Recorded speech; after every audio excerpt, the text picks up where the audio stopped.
দধিমঙ্গল complete করেই আমি চলে এসেছিলাম ছাদে একটুখানি।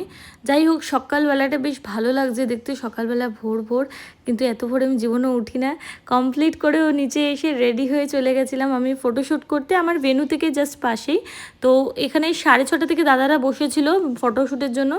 8:30টায় গিয়ে আমি পৌঁছেছি। 6:30টার ফটোশ্যুটটা যখন 8:30 হয় তখন এই এক শটেই একদম কমপ্লিট করতে হয়। যাই হোক, তাড়াহুড়ো করে এখানে ফটোশ্যুট করছিলাম আমরা, কারণ ওখান থেকে আমাদেরকে বৃদ্ধির জন্য তাড়া দিচ্ছিলো।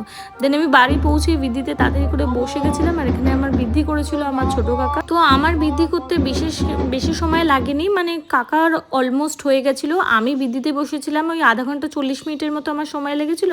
তাও বসে এখানে আমি একটুখানি ফটো তুলছিলাম, তা কাকাই করছিল। আর তারপরে আমার বৃদ্ধি কমপ্লিট হয়ে গেছিলো। আমি নিচে গিয়ে ওখানে আবার দেখছিলাম যে সব কিছু কমপ্লিট আছে কিনা।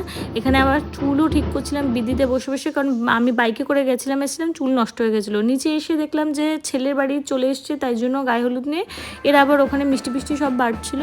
আর সৈকতের বাড়ি থেকে যে গায়ে হলুদটা এসেছিলো, সেটা প্রথমে ওদের গায়ে হলুদটা মানে লাগিয়ে তারপরেই ওই নখ ছোঁয়ানোর ব্যাপারটা হবে।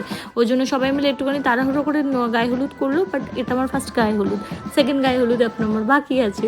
তো এই গায়ে হলুদটা হয়ে যাওয়ার পরে আমাকে নখ ছোঁয়ানো হয়েছিল, হাতের নখ পায়ের নখ সব রকম। আমি আবার বলছিলাম পুরো নখ কেটে দিও না, কিন্তু বলছে না একটু জাস্ট ছোঁয়াবো।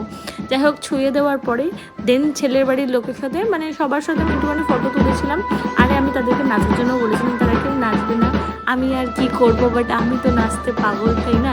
আমাকে জাস্ট একটুখানি হাত ধরে টানলেই যথেষ্ট, আমাকে আর ডাকতে হয় না নাচে। ছেলের বাড়ি থেকে সবাই চলে যাওয়ার পরে আমার বাড়ির লোকজন একদম ফুলদমে মাঠে নেমে পড়েছে। এখানে মু আর পিসা দারুণ একটা নাচ দিয়েছিল, সঙ্গে পুতুল কাকি আর রিনি দিদি ছিল। তারপর তো এখানে আমার বন্ধু প্রিয়াঙ্কাও চলে এসেছিল, আমার ওয়ান অ্যান্ড অনলি নাচের পার্টনার।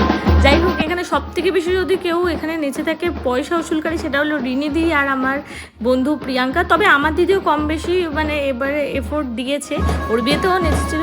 আমাকে জাস্ট নাচে ডাকতে হয়েছিল, ব্যাস আমি নাচ স্টার্ট করে দিয়েছি। এই সময়ের জন্য তো আমি অপেক্ষা করছিলাম। এখানে সবাই মিলে এখানে দাঁড়িয়ে ছিল যে আমার নাচটা হয়ে গেলে ওরা বেরাবে। আমিও এখানে বায়না করেছিলাম ওদের সাথে জল ভরতে যাবো, তবে বললো নিজের বিয়েতে কেউ যায় না, কয়েকজন বারণ করেছিল, তবে মা বলেছিল নিয়ে যাবে।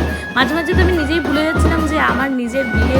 নেক্সট পার্টে তোমাদেরকে দেখাবো গায়ে হলুদ আর জল ভরতে যাওয়া সব কিছু। ততক্ষণ ভালো লাগলে লাইক করুন, শেয়ার, সাবস্ক্রাইব করতে কিন্তু ভুলো না। টাটা।